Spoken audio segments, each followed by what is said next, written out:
Anyway, Caren, we're going to you in New York.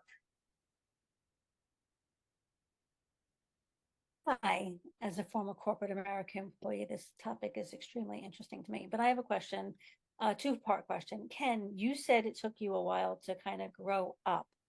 I'd love to hear the process in which that happened. Like, I don't have to go into gory detail, but like, how did you know it was time to grow up, and what did you do to grow up? And my second question is this, you also mentioned it was a learned behavior, right? And so how do you deal with people? Scott asked a question about, how do you fix a bad boss? But like, how do you talk to a person who's like, well, that's just the way I am, because it's a learned behavior, so that they think, well, that's just the way I am. That is I a say the gorier the better, Ken. Just Do you know how hard it the is for me to say, when are you going to grow up? Sorry, only because I'm married, so I can say that. Go ahead. wait, you said we weren't going to fight here. Okay, sorry. No, that was really a perceptive question on the end of that, Caren.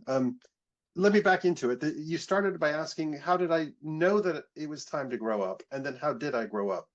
So uh, I knew it was time to grow up because my background is software engineering, and I was incredibly impressed with myself. In university, I was the guy who never had to ask a question because everybody else was asking stupid questions. I already knew the answers to those, and I was moving on to the next questions. So I was incredibly impressed with myself. Not that I was all that great, I was just easily impressed.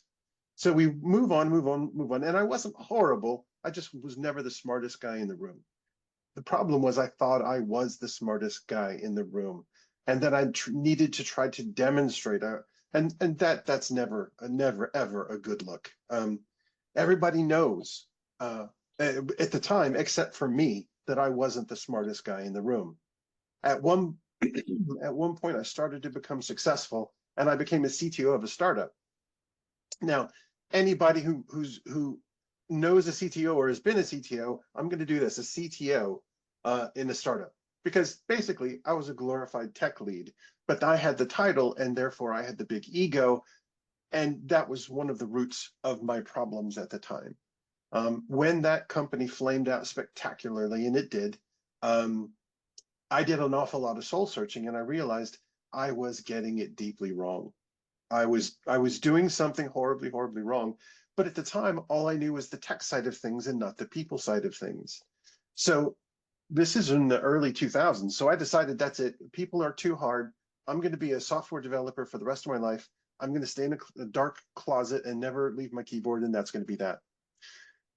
Uh, Life, of course, never lets you do whatever the thing you think you're going to be doing for the rest of your life. We ended up adopting children.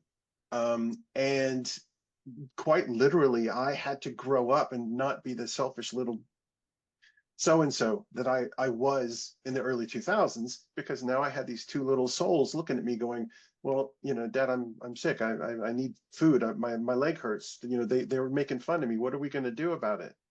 I was lucky enough at the time, Deb's job was bigger than mine, so I became the stay-at-home dad. So in raising them, they raised me at the same time. When I finally was able to return to the workforce, I had a completely different attitude about how things were.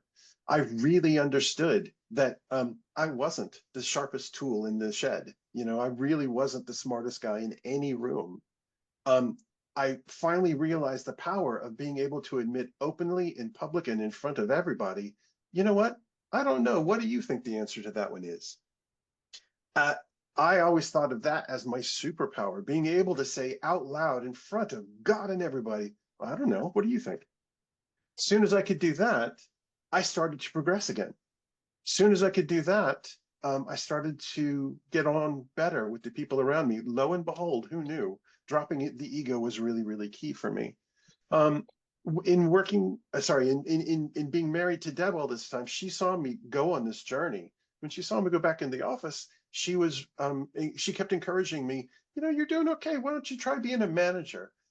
And all I could think about was, back in the day, it was like herding cats. It was just painful. I was so embarrassed how badly I had done it.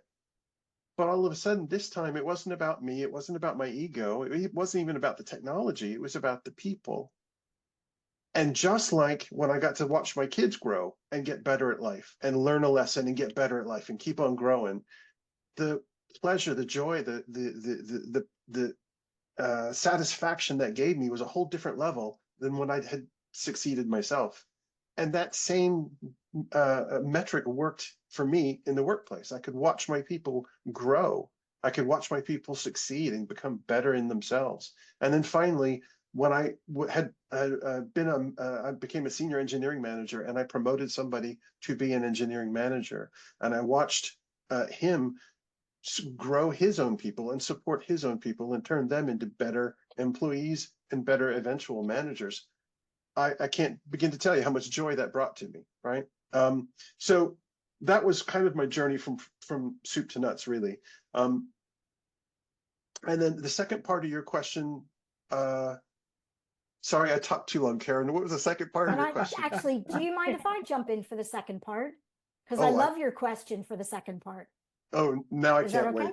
wait. Yeah. No, it's a bit about learned behavior. And as an HR person, I have to train managers all the time. And they're like, it's just who I am. I'm not going to change. Exactly what you said, Caren. And I hear it over and over again.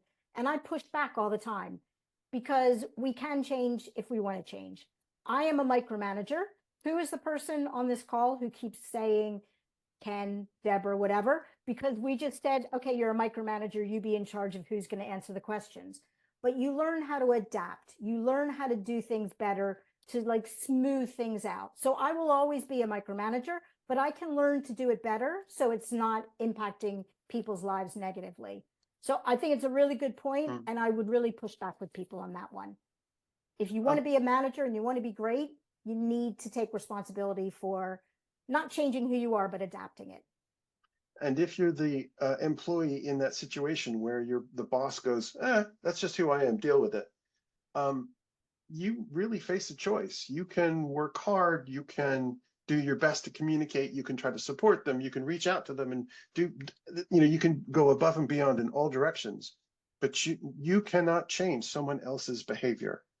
If they choose that path and they choose to be steadfast in stubbornness and not listening and not supporting, just assuming that everyone else is going to bend to their will, maybe it's time to find a new situation. Jobs don't really have to be forever.